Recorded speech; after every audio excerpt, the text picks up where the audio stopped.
The Cleveland Browns took care of business in Week 3 against the Chicago Bears and looked to extend their win streak against another NFC North team, although a much better one this week, to play a red-hot Vikings team with an explosive offense and a promising defense that just held Russell Wilson to 17 points. A lot to get into in this film study episode, so let's just get right into it and preview the Vikings offense. After facing two bad offenses in a row, the Browns defense will face a tougher task against the Vikings offense in Week 4. The Vikings run the same Shanahan-style offense the Browns do, which puts an emphasis on establishing the run, which sets up the play-action pass. Looking at the box score, Kirk Cousins has put up excellent stats through the first few games. He's thrown for 918 yards, 8 touchdowns, and has posted a completion percentage of almost 74%. However, these numbers are pretty deceiving. These are MVP caliber numbers, but as we know, basic stats don't really tell the full story. Cousins is a good, efficient quarterback, there's no doubt about that. He's accurate from a clean pocket, he doesn't make a ton of stupid mistakes, and he has great timing with those in-rhythm throws. When the running game is working and his offensive line is playing well, as it has been, he's very, very solid in rhythm. And that's all you need from him when you have such a talented group of playmakers around him. Cousins has the 4th lowest average depth of target among starting NFL QBs, and yet the Vikings have the 5th most explosive play rate offense in the NFL. And this is because most of the work is done by the Vikings' explosive supporting cast led by Justin Jefferson and Adam Thielen. The Vikings are extremely good generating yards after the catch with nearly 500 yards through only 3 games, which ranks 5th best in the league. Both Jefferson and Thielen are refined route runners and are very physical after the catch, which makes them very difficult to tackle in open space. Simply put, the Vikings haven't asked Cousins to do much. He hasn't had to consistently thread the needle and make difficult, low-percentage throws, and he hasn't had to face long third downs frequently at all because he has a very effective running game that keeps the chains moving. Minnesota's offense likes to run it on early downs to avoid long third downs, as we just mentioned, calling the 6th most run plays on first and second down.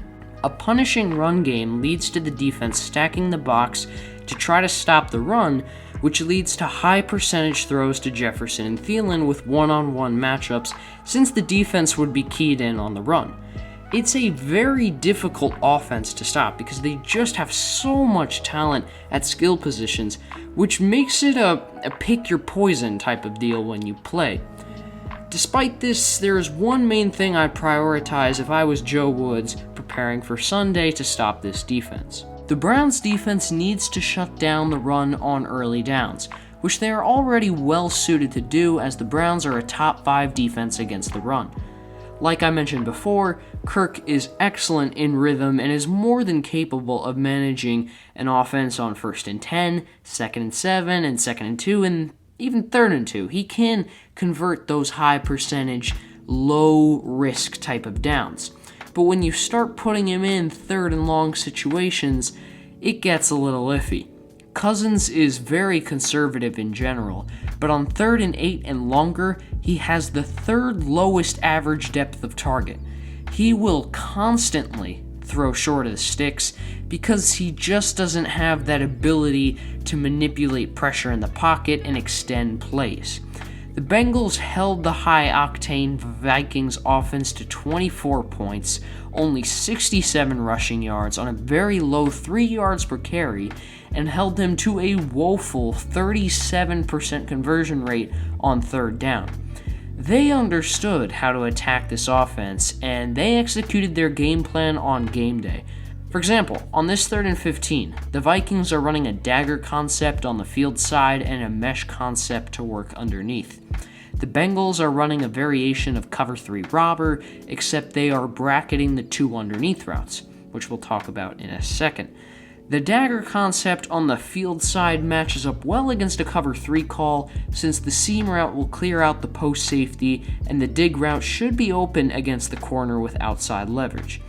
As the play unfolds, Jefferson does get to the top of his break and gets open for an easy first down, but Kirk just doesn't pull the trigger.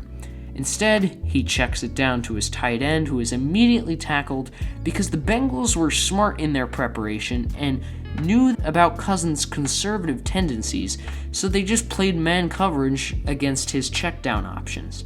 The Bengals defense knew that if they just stopped the run on first and second downs, disrupted Kirk's ability to constantly throw those in-rhythm quick-hitting concepts, and got him to third and long, they would have a very easy time getting off the field, and it worked. The Browns have more talent on their defense than the Bengals did, and if the Bengals were able to hold the Vikings to 24 points, I'm assuming that the Browns could do just as well or even better. They're more explosive and they're more dynamic and multiple in their fronts and coverages because they just have that much more talent, which allows them to do a variety of different things. So I think if Joe Woods can do a great job of loading the box on early downs, but also playing off coverage against the talented Vikings receivers, then I think the Browns will do a great job limiting Kirk Cousins and the Vikings offense. After a miserable 2020 season, the Vikings defense brought in a ton of new players to try to boost the talent level for Mike Zimmer to work with. Stopping the run is a big emphasis of Mike Zimmer's defense, and the Vikings splurged on two of the best run-stopping defensive tackles in Michael Pierce and Dalvin Tomlinson. Teams have had a really hard time running inside against the Vikings defense, which has allowed the 8th fewest yards on inside runs. The duo of Tomlinson and Pierce, who are both 325 and 345 pounds respectively, is so strong and powerful that it's really hard to generate a significant push against them, which leads to a lot of stuffed runs. However, the Vikings are softer against runs that go outside the guards, allowing the 8th most yards and the 5th highest yards per attempt on those outside runs. This is because the Vikings starting linebackers, Nick Vigil and Eric Kendricks, aren't great against the run, even though Kendricks is an all-pro pass coverage linebacker and I have a lot of respect for what he does in pass coverage, but he's not great against the run. They both often get caught flat-footed and have a hard time finding the path of the run. Neither of them are terribly instinctual against the run and have a hard time getting off blocks, which is not a recipe for success when you go up against an offense like the Browns with all the motion and misdirection they use. This bodes very well for the play-action bootleg game that counters off outside runs, which the Browns love to run frequently. Conveniently, the Vikings have also struggled against rollout passes off of play action, giving up an average of 17.1 yards per attempt, which is the 3rd highest number in the league. Since the Vikings' run defense has been awful against outside runs, the linebackers often have to overcompensate to the direction which the offensive line is flowing as a teaching point that I've noticed while watching film, which opens up a lot of room for receivers working the opposite way on play action, on crossers, digs, and drag routes. But as attractive as the outlook is for the Browns to just gash this Vikings defense on the ground on outside runs, the outlook for the deep passing game is somehow even more attractive.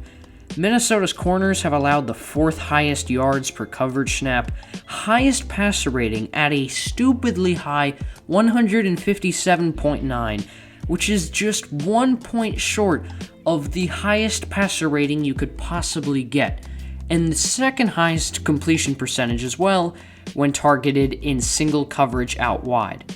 The Vikings have been truly awful defending the deep passing game, which is something the Browns will absolutely take advantage of on Sunday with an explosive receiving core of OBJ, Schwartz, and DPJ. The Browns already have had great success targeting one-on-one matchups on the boundary. Mayfield has the 8th highest passer rating, highest yards per attempt, and 7th highest completion percentage when targeting single coverage out wide. The Browns should look to spread out Minnesota's defense out wide to create these one-on-one matchups with OPJ, DPJ, and shorts against Minnesota's putrid cornerback play. This Browns offense matches up extremely well with this Vikings defense. The Browns' offense's strengths are the Vikings' defense's weaknesses. The Browns should look to establish a strong running game, mostly using outside zones, where Minnesota struggles defending, to force the Vikings to load the box with extra defenders, and therefore giving OBJ and company one-on-one matchups to dominate through the air. I think the Browns have a very favorable matchup against the Vikings on both sides of the ball. I think the defense will be able to stifle the Vikings' run game on early downs and get Kirk to third down, where he struggles mightily. And I also think the Browns' offense will have an easy time scheming tons of play-action shots downfield against Minnesota's secondary, working off a strong run game with Chubb and Hunt. I'm taking the Browns to win by a comfortable margin, 35-23. I'm anticipating a highly entertaining game, though, where Baker has a very explosive day against the Vikings defense and plays efficient football, whereas I think Cousins will struggle against this red-hot Browns defense after 9 sacks in Week 3. Let me know your score predictions in the comments below, and let's see if the Browns can start 3-1 for the second year in a row.